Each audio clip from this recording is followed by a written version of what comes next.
மாணவர்களே, நாம் இராச்சியம் ஃபங்கை பற்றி கற்க இருக்கின்றோம். இராச்சியம் ஃபங்கையின் பல்வேறு வடிவங்களை நீங்கள் அவதானித்துக் கொண்டிருக்கிறீர்கள்.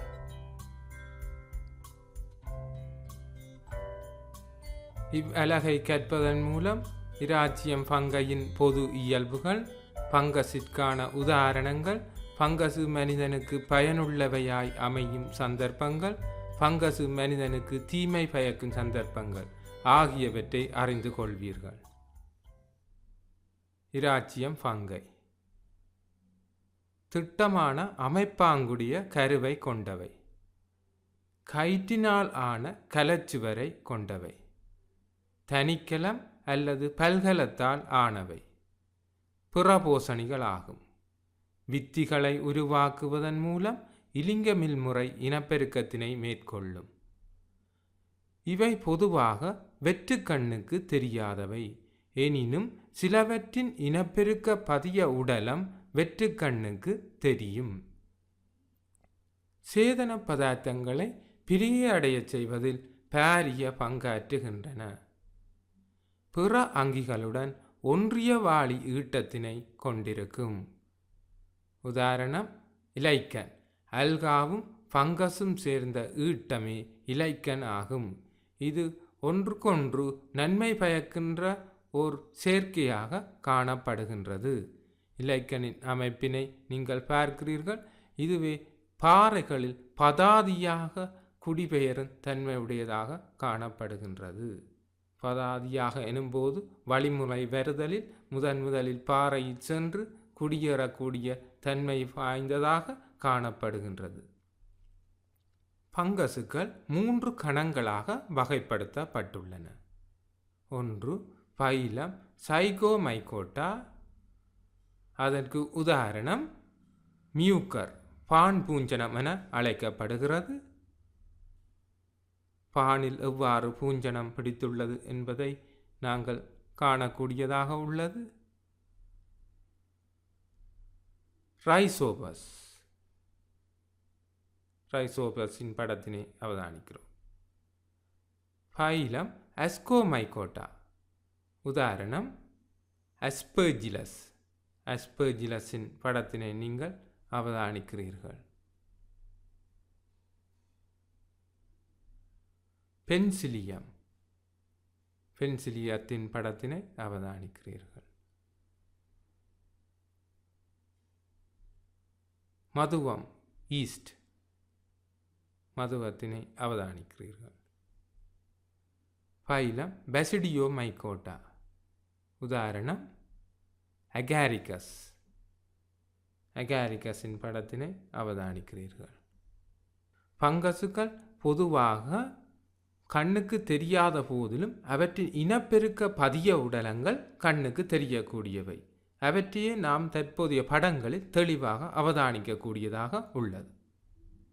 பங்கசுகள் மனிதனுக்கு பயனுள்ளவையாய் அமையும் சந்தர்ப்பங்கள். புரத குறை நிரப்பு உணவாக பயன்படுத்தப்படுகின்றது.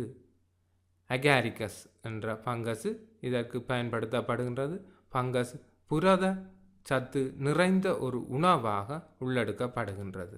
மிகவும் சுவையான உணவாகவும் காணப்படுகின்றது.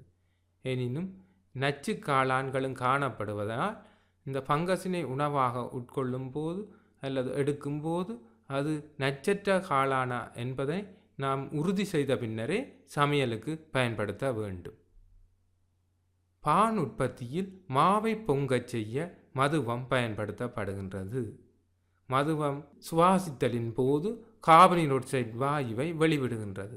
இந்த கார்பன் ஆக்சைடு காரணமாக மா பொங்குகின்றது. வெல்லத்தினை நொதிக்கச் செய்து அல்கஹோலாக மாற்றுவதில் மதுவம் பங்காற்றுகின்றது. நுண்ணுயிர் கொல்லிகள் உற்பத்தியில் பென்சிலியம் என்ற பங்கசு பயன்படுத்தப்படுகிறது. இறந்த சேதன உடல்களை பிரியடைய செய்ய பங்கசு பயன்படுகிறது. பங்கசுகள் மனிதனுக்கு தீமை பயக்கும் சந்தர்ப்பங்கள், நோய்களை ஏற்படுத்துகின்றன. கேண்டிடா என்ற பங்கஸினால் ஏற்பட்ட நோயினை நீங்கள் அவதானிக்கிறீர்கள்.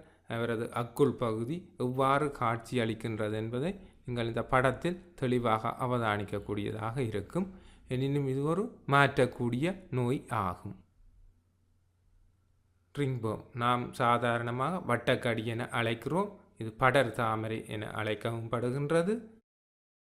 எவ்வாறு அதன் தோற்றத்தினை நீங்கள் அவதானிக்கக்கூடியதாக உள்ளது. தாவரங்களிலும் விலங்குகளிலும் நோயை ஏற்படுத்துகின்றன. வெர்சிகோலர் என்ற பங்கஸினால் ஏற்படுத்தப்படும் நோயினை அவதானிக்கிறீர்கள். பைட்டோப்தரா என்ற பங்கஸினால் உருளைக்கிழங்கில் ஏற்படும் அழுகல் நோயை அவதானிக்கிறீர்கள். உணவை பழுதடைய செய்கின்றது. பங்கஸுகளின் காட்சியை நாம் தற்போது அவதானித்து கொண்டிருக்கின்றோம். பங்கஸுகள் எவ்வாறு மண்ணிலிருந்து வெளிவருகின்றன, அவற்றின் இனப்பெருக்க பதிய உடலங்கள் எவ்வாறு தோன்றுகின்றன என்பதனை நாம் தெளிவாக அவதானிக்கக்கூடியதாக உள்ளது. பங்கஸுகள் ஒரு இடத்தை எவ்வாறு ஆக்கிரமிக்கின்றன என்பதனையும் நாம் இந்த காட்சியிலிருந்து அவதானிக்கக்கூடியதாக உள்ளது. பங்கஸுகள் வெற்று கண்ணுக்கு தெரியாத போதிலும் அவற்றின் இனப்பெருக்க பதிய உடலங்கள் தெளிவாக வெற்று கண்ணினால் அவதானிக்கக்கூடியதாக இருப்பதுடன் அவை மிகவும் அழகான இரம்மியமான தோற்றமுடையவையாகவும் காணப்படுகின்றன.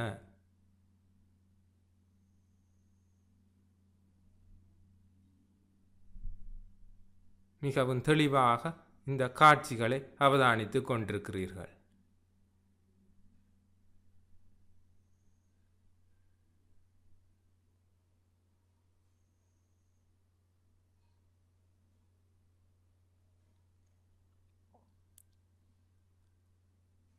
ரம்மியமான தோற்றங்களில் பங்கஸுகள் காணப்படுகின்றன. இவை அவற்றின் இனப்பெருக்க பதிய உடலங்கள் ஆகும்.